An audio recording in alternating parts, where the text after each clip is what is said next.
The whole street froze when 3 black SUVs rolled into Maya's dusty compound at the edge of Lagos. Engines hummed, doors stayed shut, neighbors pressed against their gates, whispering. Maya stood barefoot on the cracked step of her tiny house, her heart beating hard. Beside her, the blind beggar she had brought home only minutes ago did something impossible. He stood up straight. He took off his dark glasses. He pulled the tattered caftan over his head, and beneath it was a crisp white shirt and a well-tailored jacket. The man everyone had walked past in the market looked new, sharp, and powerful. Maya's mouth opened, but no words came out. The man looked at her with kind eyes. "Maya," he said softly, "you have no idea who I am." Hours earlier that morning, heat rose from the red earth as the sun climbed over the low roofs. The zinc sheets on the roadside shops glowed. Buses honked. Hawkers called out their wares. Pure water, ground nuts, bread. Maya walked fast, head down, her stomach empty.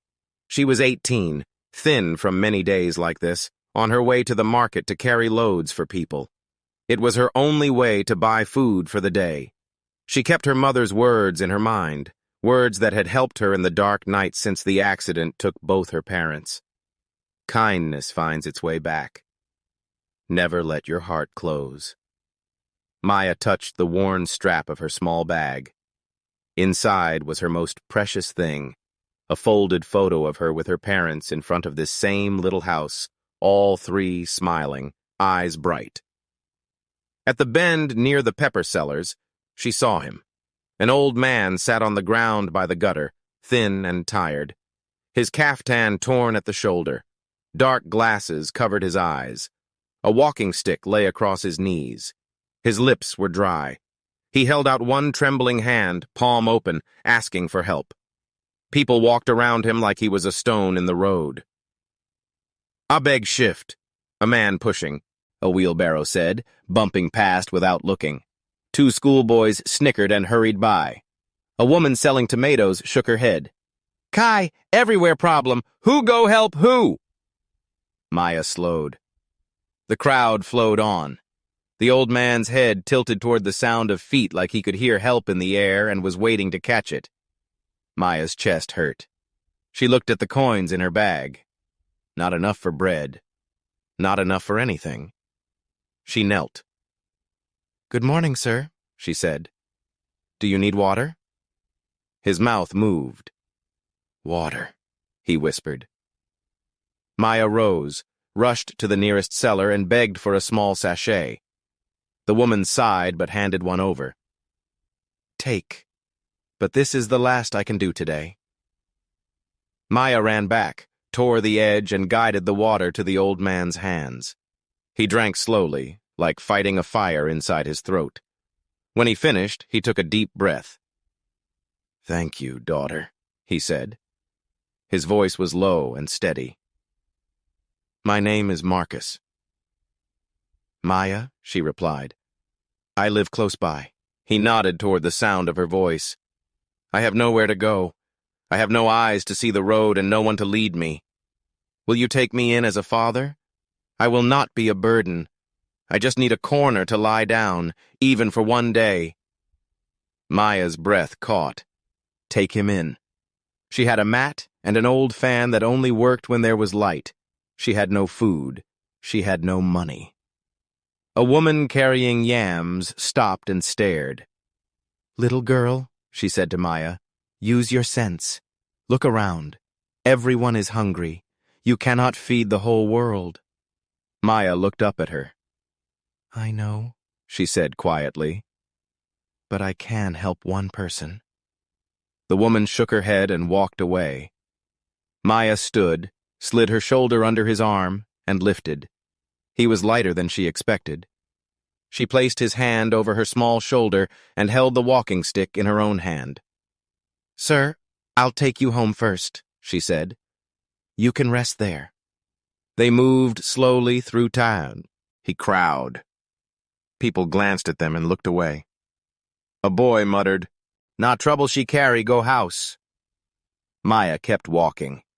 At the edge of the settlement, the houses thinned out. Her house stood behind a leaning fence, its paint old but clean. She opened the gate and pushed the door with her hip.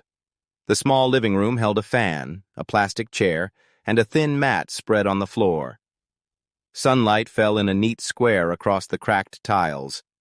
Maya guided the man to the mat. He sat with a soft sigh. "I'll get you more water," she said. She filled a cup from her blue container and handed it to him with both hands. He drank. The lines on his forehead eased. "Rest here," Maya said, setting the walking stick within reach. "Please, sir, I need to go back to the market. I carry loads for people to earn money. I will buy food for us when I am returning." The old man lifted his head. "Us?" "Yes," she said, surprised at how sure her voice sounded. "You and me." He was quiet. Then he asked, "Where are your parents?" Maya's throat tightened. She sat on the floor beside the mat, her back against the wall. "They are gone," she said. "A car crash last year. There was fire. The neighbors came late. I was 17. Now I am 18. I'm alone." The old man's mouth moved like he wanted to say he was sorry, but no words came. He turned his face toward her as though looking with the eyes behind the glasses. "You said you're alone, and yet you brought me in." "My mother taught me something," Maya said, and pressed her palm on the faded tile to stop her hand from shaking. "She said, even if no one helps you, do not turn your back on the help you can give. I try to hold that even when I am hungry." A small smile touched the old man's lips. He turned his hand and found hers on the floor. His fingers were warm and steady. "Maya," he said, "you have a strong heart." She rose. "Let me hurry before the sun gets hotter. I'll be back with food."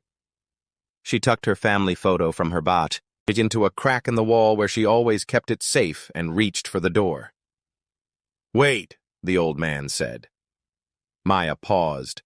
His chin lifted, his back straightened, and then he did a thing that made time stop. He pushed himself to his feet. He took off the dark glasses. He pulled the torn caftan over his head. Underneath, his shirt was clean and fine, tucked into well-pressed trousers. He looked taller, younger, and suddenly very familiar. Maya blinked fast, trying to make sense of what she saw. "I don't understand," she whispered. The man's eyes were clear and bright. He looked at her fully for the first time. "I am not blind, Maya," he said gently. "My name is Chief Marcus Bennett. I am the CEO of Bennett Group." Maya felt the room tilt. She had seen that face on TV in shops where people gathered to watch news.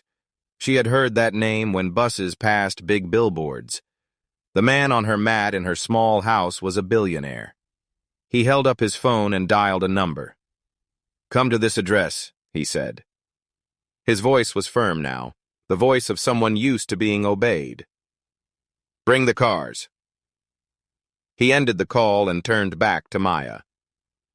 "I came here today in disguise. I wanted to see how people treat a man without power or wealth. At the market, they walked past me. They did not see me, but you did." Maya tried to speak, but only a dry sound came out. She touched the wall to steady herself. "Do not be afraid," Chief Bennett said. "I will not harm you. You opened your door to me when you had almost nothing. Because of that, I will open mine to you." Engines rumbled outside. Maya stepped to the door and peered through the crack. 3 black SUVs turned off the sandy path and lined up in front of her fence. Dust floated in the sunlight like tiny stars. Neighbors gathered, pointing, eyes wide. Chief Bennett looked around her little room. His gaze rested on the cracked place where Maya had tucked her family photo.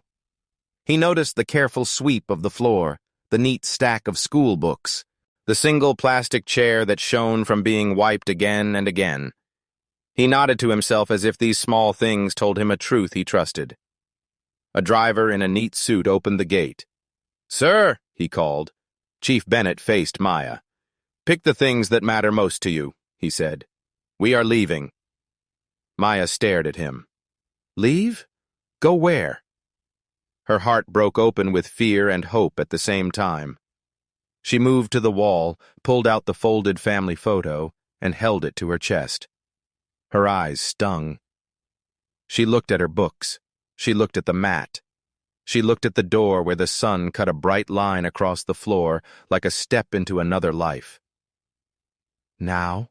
she asked, voice small. Chief Bennett smiled softly. "Now." The first SUV door clicked open. Neighbors pressed closer.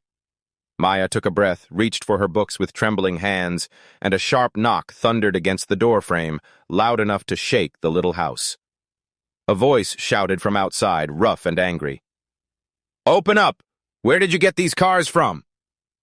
The sound of the knock thundered again. Boom, boom, boom. It echoed through Maya's small house as if the walls would fall apart. Neighbors gasped and drew closer. Some whispered, "Police. Police don't come." Others muttered, This girl don't enter trouble." Maya froze, clutching her family photo to her chest. Her eyes darted to Chief Bennett, who now stood tall in his fine suit, his calmness like a shield. He raised one hand, signaling her not to panic. The voice outside barked again. "Open this door now! Where did you get these rich men cars from? Who are you hiding inside?" Maya's breath caught. She wanted to answer, but her voice failed her. The neighbors leaned on the shaky fence, stretching necks to see more. Children squealed with excitement, pointing at the black SUVs shining under the hot Lagos sun. Chief Bennett moved closer to the door, and with surprising strength pulled it open. The wooden frame creaked as it swung wide. Standing outside was a group of men, two in dusty shirts and slippers, one in a brown jacket too heavy for the weather. Their eyes darted to the SUVs, then back to Maya's small house. Their faces carried suspicion, even anger. "What is going on here?" the man in the jacket demanded. His voice was rough, his forehead lined with sweat. "This girl is just a poor orphan. How can she suddenly bring these big men here? Something is not right." Maya's heart sank. The words stung because they were true. She was poor. She was alone. And yet here stood cars worth more than anything she could imagine. The crowd murmured louder, some nodding, some frowning. But Chief Bennett stepped forward. His voice was steady, deep, and commanding. "Gentlemen, lower your tone. These cars are mine." The men blinked, confused. One of them squinted at his face. Suddenly his eyes widened. "Wait, is this not—" he stuttered, unable to finish. "Yes," Chief Bennett said firmly, cutting him off. "I am Chief Marcus Bennett, CEO of Bennett Group. These cars belong to me. And this young lady," he placed a hand gently on Maya's shoulder, "is with me." Gasps filled the air. The whispers of the neighbors turned into loud chatter. Some covered their mouths in shock. Others stepped back, ashamed that they had doubted Maya so quickly. The men who had knocked shifted uneasily, their earlier boldness melting away. Maya looked up at Chief Bennett, her chest rising and falling fast. She still could not believe it.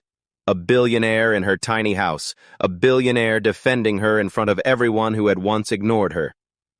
Chief Bennett's driver opened the SUV door wider and called, "Sir, it's ready." Bennett turned to Maya, his eyes soft again. "Get your things, my daughter. It is time to leave this place." Maya's hands shook as she held her books, and the photo tighter. She turned once more to look at her house. The peeling paint, the crooked roof, the mat on the floor. Memories of her parents filled her eyes with tears. This was her only home. Yet she knew it was time to step into something she had never imagined. She took one step toward the car, and suddenly a familiar voice from the crowd shouted, "Maya, don't go with them. You don't know who they truly are." The words struck like lightning, freezing her mid-step. Maya's legs went stiff as the warning echoed through the dusty compound. Every eye turned toward the speaker, a tall, middle-aged man in a faded blue shirt and trousers standing at the edge of the crowd. His voice shook with urgency. "Don't trust them, Maya. They'll trick you. They'll use you." Murmurs rippled through the neighbors. Some nodded in agreement. Others frowned, whispering, "But he said he's Chief Bennett." Maya's chest tightened. The man was Mr. Ibrahim, her father's old friend, and the only neighbor who sometimes gave her leftover food when she was starving. She had always respected him. His sudden shout cut through her fragile hope like a knife. Chief Bennett's gaze never wavered. He stepped forward, shoulders square, voice calm but filled with authority. "My daughter, fear can blind men just as surely as darkness. That man's warning is born out of doubt, not truth. But I will prove to you who I am." He reached into his pocket and pulled out a sleek leather wallet. Inside was a gold-embossed card. He held it out toward Mr. Ibrahim. "Here, my business card. Verify it if you must." The driver beside the SUVs nodded and spoke loudly for all to hear. "This is Chief Marcus Bennett. Lagos, Abuja, Port Harcourt, everyone knows his name. He is not a fraud." But suspicion still lingered in the air. Mr. Ibrahim shook his head, stepping closer. "Maya, listen to me. You're just a girl. They can promise you heaven and earth. Next thing you vanish, and no one will hear of you again. Stay here where it's safe." Tears burned Maya's eyes. Safe? She thought of the night Shao. He slept on the hard mat, hungry, her stomach twisting with pain. She thought of her parents' voices gone forever, of carrying heavy loads at the market just to buy a handful of gari. Was this safety, or was it slow death in silence? Chief Bennett's voice dropped softer now. "Maya, you gave me water when no one else would. You opened your door to me when you had nothing. I will not betray that trust, but the choice must be yours. No one will force you." The crowd leaned in, waiting. Even the children hushed. Maya wiped her tears and looked at Mr. Ibrahim. "Uncle," she whispered, "when my parents died, no one came to help me. I begged, but people looked away. Today, someone saw me." Her voice shook, but she straightened her back. "I cannot let fear chain me to this pain." She clutched her books and photo tighter, then walked slowly toward the SUV. Neighbors gasped as the door opened with a quiet click. But just as Maya bent to step inside, a loud siren wailed in the distance, growing closer and closer. Police cars speeding toward the compound. The piercing siren cut through the air like a knife, rising louder with every second. Neighbors scattered, some running behind fences, others pressing closer for a better view. Children squealed and clung to their mothers. Maya froze, her hand on the SUV door handle, her heart racing. 2 police trucks screeched to a halt outside the compound. Dust clouded the air as 4 officers jumped down, their boots hitting the ground with heavy thuds. Each man carried a rifle slung across his shoulder, their faces hard with suspicion.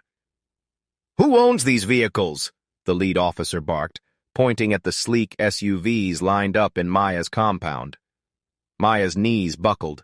She hugged her books and family photo to her chest, unable to speak. What if they think I stole something? What if they arrest me? Before she could collapse under the weight of fear, Chief Bennett stepped forward calmly. His suit gleamed in the sunlight and his voice carried steady authority. "The vehicles are mine." The officer narrowed his eyes. "And who are you?" Chief Bennett reached into his pocket, producing an ID card encased in glass. He handed it over without hesitation. The officer studied it closely, his brows furrowed, then lifted in surprise. He whispered something to his men before looking back up. "Chief Marcus Bennett," he muttered. "CEO of Bennett Group." Gasps erupted from the neighbors again. Some covered their mouths, others bent closer to whisper in awe. The officer's suspicion softened, but he wasn't done. He glanced at Maya. "And this girl? Why is she here? Why did you stop in her house?" Maya's lips parted, but no words came. How could she explain what had just happened? That she had taken in a blind beggar, only to discover he was a billionaire in disguise. Her voice trembled in her throat. Chief Bennett spoke before she could. "This young lady," he said firmly, "is my daughter now. She found me when no one else would. She gave me water when the world turned its back. And from today, I will protect her as my own." The officers exchanged stunned looks. The crowd erupted again, louder this time. Shouts of disbelief, whispers of wonder. Some neighbors who had mocked Maya earlier now looked ashamed, their eyes downcast. Others simply stared at her, shocked that the orphan girl they had ignored could be chosen by a billionaire. The officer handed back the ID and nodded respectfully. "Forgive us, sir. We had to respond quickly when we saw unusual movement here. You understand?" "I do," Chief Bennett replied calmly. Then turning to Maya, his voice softened again. "It's time to go." Maya's hands shook as she climbed into the SUV. The leather seat felt strange under her thin frame, so soft compared to the hard mat she had slept on for a year. She glanced back at the only home she had ever known, its cracked walls, its crooked roof, the gate that barely stood upright. Tea. Her throat tightened. As the SUVs began to roll out, neighbors chased after them, waving and shouting. Maya pressed her forehead against the glass, tears streaming silently. She wasn't sure if she was leaving behind her pain or her only connection to her parents. But just as the vehicles turned onto the main road, her phone, an old cracked device tucked in her bag, buzzed with an unknown number flashing on the screen. She hesitated, then picked it up. A deep voice whispered from the other end. "Maya, don't trust him. He's hiding something." Maya's heart stopped at the sound of the strange voice on the phone. The car hummed softly as it rolled down the dusty road, but her ears rang with the words, "Don't trust him. He's hiding something." Her hands trembled. She quickly looked at Chief Bennett, who sat beside her in the SUV, calm and composed. His eyes were fixed on the road ahead, unaware of the storm raging inside her. Should she tell him about the call? Should she keep quiet? The voice came again, low and urgent. "You don't know the full story. Be careful. He is not who he says he is." Then the line went dead. Maya clutched the phone tight, her pulse racing. She wanted to believe Chief Bennett. He had defended her, saved her from humiliation, and offered her a way out of poverty. But what if the caller was right? What if she was walking into another kind of trap? The SUVs sped through Lagos traffic until the scenery changed. Soon they passed through tall iron gates into a sprawling mansion surrounded by palm trees and fountains. Maya gasped. She had never seen such beauty.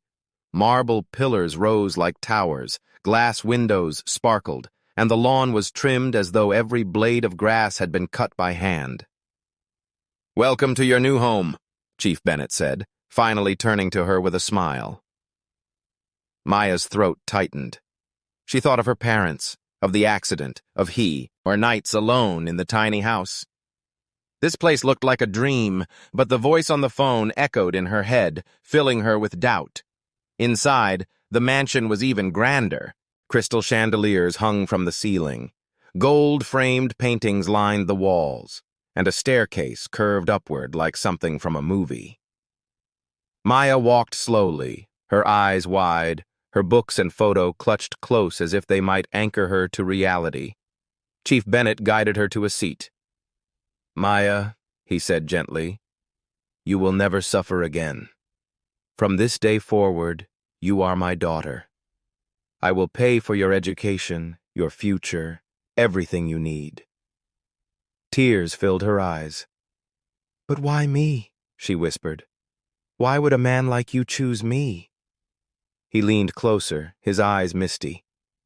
"Because you reminded me of someone I lost.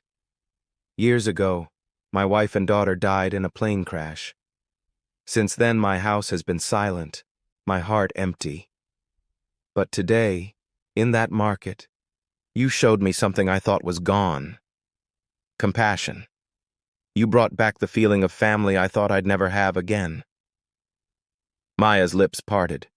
She wanted to believe him, to trust the warmth in his words. Yet the memory of that mysterious call gnawed at her chest. What if there's more to his story? Before she could respond, a maid hurried in, her face pale. She whispered something quickly into Chief Bennett's ear. His expression darkened, his jaw tightening. "What is it?" Maya asked, her voice shaking. Chief Bennett hesitated, then looked at her with troubled eyes. "Maya, someone is trying to destroy me, and it may already be too late.